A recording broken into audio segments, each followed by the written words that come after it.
अस्सलाम वालेकुम, this is engineer Amin Adil.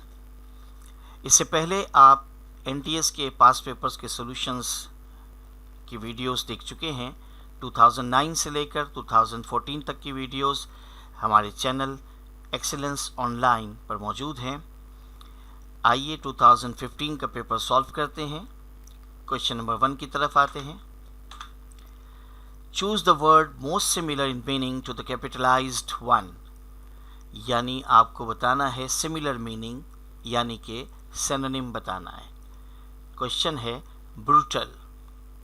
Brutal जी बहुत ही ईजी है। अगर आप ऑप्शंस देखें A B C D E, yes the answer is cruel, यानी कि बहुत ज़्यादा जालिम।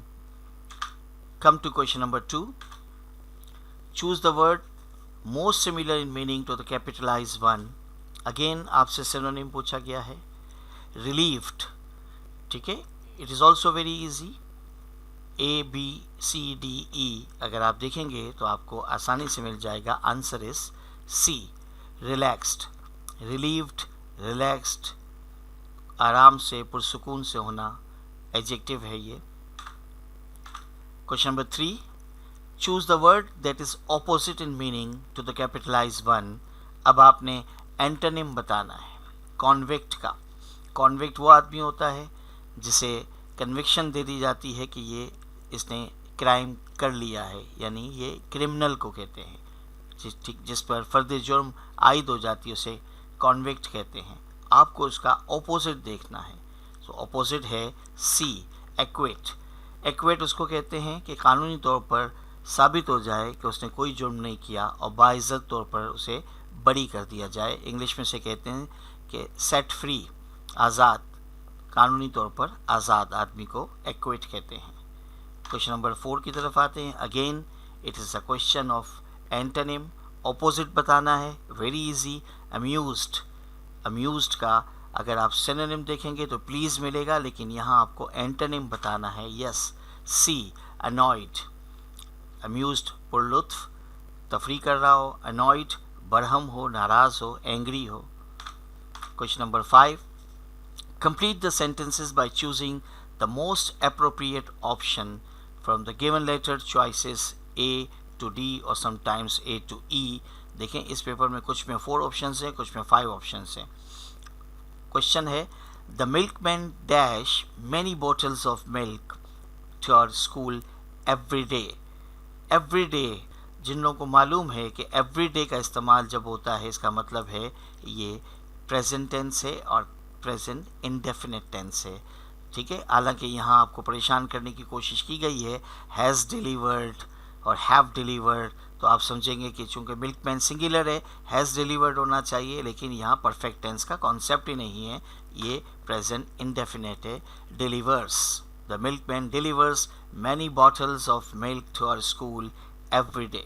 क्वेश्चन नंबर 6 की तरफ आते हैं। अगेन आपको चॉइसेस में से फिल करना है। I was having a cup dash tea when he knocked on the door। और आप देखें सारे के सारे प्रपोजिशन हैं। अब कौन सा प्रपोजिशन यहाँ के लिए मुनासिब है? Very easy, very simple, of. I was having a cup of tea, very simple. Question number 7 की तरफ बढ़ते हैं।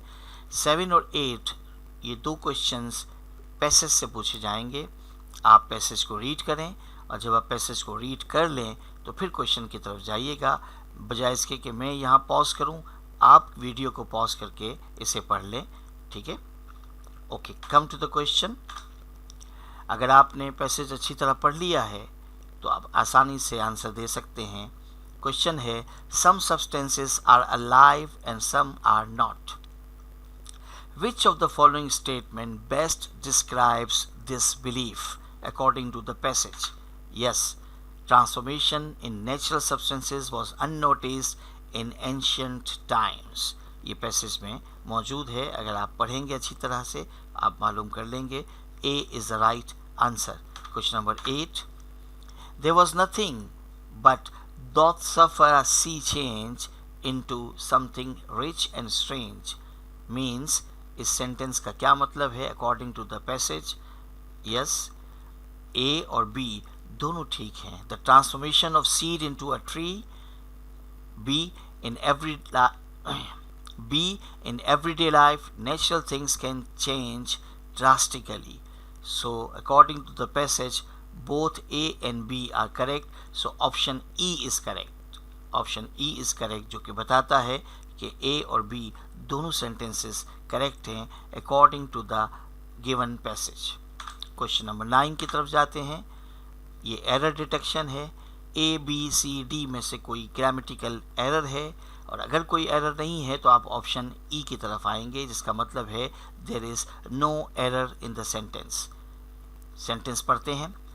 If the children do their homework quickly they will have time to watch television. आप समझ गए होंगे कि ये कंडीशनल सेंटेंस है और ये है present real. Condition number 1, if the children do their homework quickly they will have time to watch television, so there is no error. Answer is E. ठीक है, ग्रामेटिकली कोई मिस्टेक नहीं है सेंटेंस में। So A B C D all are correct. So आप देंगे option E which says no error in the sentence. Question number 10 in the last sentence. Again आपको error diagnose करना है। The bus stopped to take up 3 or 4 people who were waiting by the post office. No error. The bus, 2 people, post office, no error. A, B, C, D में अगर कोई error है तो वो option select कीजिए, अगर कोई और एरर नहीं है तो ऑप्शन ई को सेलेक्ट कीजिए। आप पहचान गए होंगे B, option B is correct, यानी कि बी जो है वो ग्रामेटिकली रॉन्ग है।